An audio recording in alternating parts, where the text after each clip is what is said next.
Welcome students in the lesson chemical kinetics. अभी हम लेने जा रहे हैं हाफ लाइफ पीरियड। तो ये बड़ा सिंपल है। The time taken for half of the reaction to complete, जितने समय में आधी रिएक्शन कंप्लीट हो जाए वो हाफ लाइफ पीरियड हो जाएगा। जहां हम ऐसा भी कह सकते हैं the time during which the concentration of A reactant reduces to half of its original value या original concentration is called half life period। जितने समय में रिएक्टेंट की जो कंसंट्रेशन है वो ओरिजिनल के मुकाबले में आधी रह जाए वो समय हो जाएगा half life period. It is denoted by T half और T.5, जिसका हम सिंपल जनरली लिखते हैं। सो अब हम निकालने जा रहे हैं बच्चे half life period of zero order reaction. तो हमने जैसे पिछले लेक्चर में पढ़ा था कि रेट कांस्टेंट का derivation for zero order reaction का भी और फर्स्ट ऑर्डर का रिएक्शन का भी। तो पहले हम लेने जा रहे हैं जीरो ऑर्डर रिएक्शन के लिए। तो we know that the rate constant for zero order reaction is K equal to 1/T into A0 - A, where A0 क्या रखा था हमने, इनिशियल कंसंट्रेशन ऑफ रिएक्टेंट्स, और ए क्या रखा था, concentration of reactants after time T seconds in moles per litre. तो this was the derivation of rate constant for zero order reaction when we did integrated rate equation. अब हम इसको आगे बढ़ाते हैं for half life. So we have K equal to 1/T A0 - A। तो जहाँ अगर हम t को इस साइड ट्रांसफ़र कर दें, के को इस साइड ट्रांसफ़र कर दें, तो हमारे पास क्या आ जाएगा, t equal to 1/K into A0 - A when t equal to T half होगा। जब हाफ लाइफ हो जाएगा तो जो a है, a क्या है, इनिशियल ए क्या है, concentration of reactants after time T, ये कितनी हो जाएगी, क्योंकि टी हाफ हो चुका है तो जे भी हाफ हो जाएगी of the original value of the original concentration. तो ओरिजिनल वैल्यू क्या है, A0, तो A0 का 1/2, A0 का हाफ हो जाएगा जो कंसंट्रेशन आफ्टर टाइम टी है, मतलब हाफ लाइफ के बाद ए कितना हो जाएगा, A0 इनिशियल का हाफ हो जाएगा। तो जब हम जे वाली वैल्यूज इस इक्वेशन में पुट करेंगे तो हमारे पास क्या आ जाएगा, टी का बन गया T half equal to 1/K का 1/K इंटू A0 का A0, लेकिन A का वैल्यू क्या हो गया, 1/2 A0।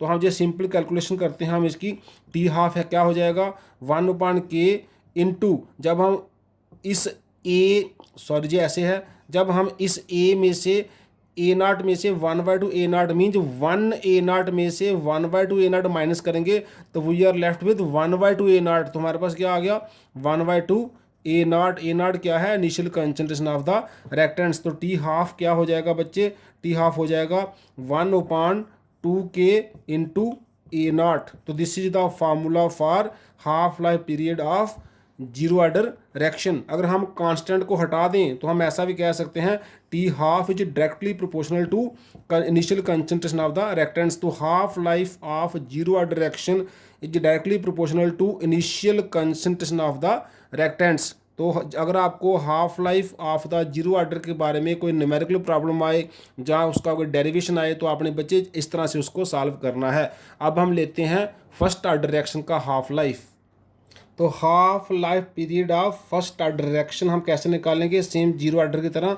We know that rate constant of first order reaction is, जो हमने ड्राइव किया हुआ है, K equal to 2.303/T into log of A0/A, where A0 क्या है, initial concentration of reactants in mole per litre, और A क्या है, concentration of reactants after time T seconds. ये हमने पहले भी डिस्कस किया हुआ है। सो टी जहाँ से हमने क्या किया, पहले की तरह टी इधर ले आए, की उधर ले गए, तो ये हो गया टी इक्वल टू बाकी वही वाला 2.303/K into log of A0/A।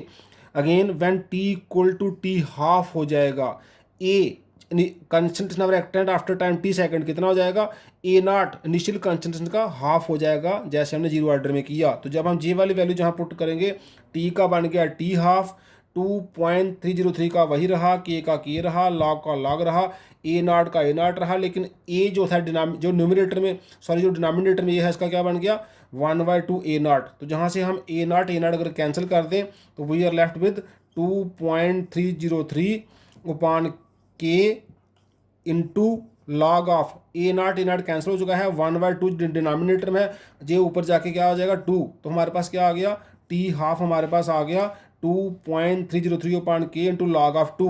अगर हम इसमें लॉग 2 का वैल्यू पुट करें लॉग टेबल से देखकर तो ये इस तरह से बन जाएगा बच्चे, अपॉन के लॉग 2 का वैल्यू होता है 0.3010। जो हमने कहाँ से वैल्यू देखा है 3010, ये वैल्यू लॉग 2 का हमने लॉग टेबल से देख के जहाँ पुट किया है। तो जब इसको हम सिंप्लीफाई करेंगे, इसको मल्टीप्लाई करेंगे दोनों को, it comes out to be 0.693 upon के।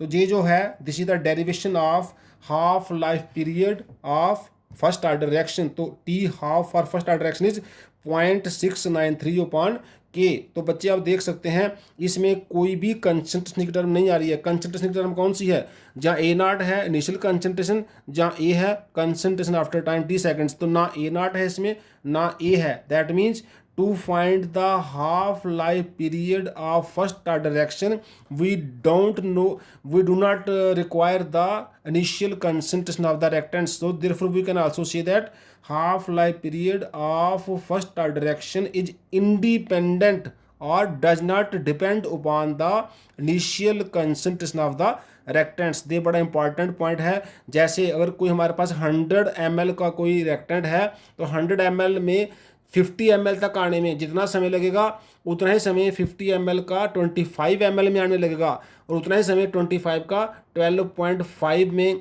मतलब 100 का 50 में जितना समय लगेगा उतना ही 50 का 25 में लगेगा, उतना ही 25 का 12.5 में लगेगा। हर बार सेम टाइम लगेगा, क्योंकि जो half life of zero order reaction है, सॉरी जो half life of the first order reaction है, that does not depends upon the initial concentration of reactants. तो बच्चे हमने देखा half life period for zero order reaction क्या आया, T half is directly proportional to A not, मतलब initial concentration of reactants आ गया। फॉर फर्स्ट ऑर्डर रिएक्शन हमारा हाफ लाइफ पीरियड क्या आया, is directly proportional to A not की power 0, मतलब इस पर डिपेंड नहीं करता है, क्योंकि एनीथिंग रेज पावर 0 इज 1। तो जहाँ सिर्फ कांस्टेंट आ जाएगा, वो उसकी सिर्फ कांस्टेंट वैल्यू आई थी 0.693 अपॉन के, उसमें कोई कंसंट्रेशन टर्म नहीं आई थी, तभी पावर 0 लिखा। इसकी पावर 1 इसकी पावर 0 कम हो गई। For second order reaction it's calculated value is t half equal to A not की पावर -1। अगर हम कैलकुलेट करेंगे सेकंड ऑर्डर के लिए तो जी आएगा। ऐसे ही in general for nth order reaction T half बच्चे जो आता है वो इतना आता है directly proportional to A not की power 1 - n, where n is the order of the reaction. अगर जैसे आप देखिए जीरो ऑर्डर के लिए n 0 पुट करेंगे तो खाली 1 रह जाएगा, तो वो जे वाला बन जाएगा। अगर हमने फर्स्ट ऑर्डर करना है तो 1 - 1 पावर 0 हो जाएगा, वो जे वाला बन जाएगा। अगर सेकंड ऑर्डर करना है तो 1 - 2 करना है तो पावर -1 बन जाएगा। हम ऐसे भी कह सकते हैं T half is inversely proportional to 1 upon initial concentration of reactant raise to power n - 1। अगर डायरेक्टली लिखना है तो पावर 1 - n, अगर इन्वर्सली लिखना है तो पावर 1 - n की जगह क्या हो जाएगा n - 1, क्योंकि जब हम इसको डिनोमिनेटर में ले जाएंगे तो इनके साइन चेंज हो जाएंगे, 1 का साइन माइनस हो जाएगा, n का साइन प्लस हो जाएगा। So with this we can find the half life formula for any order reaction. तो बच्चे आज के लिए इतना ही, थैंक्स।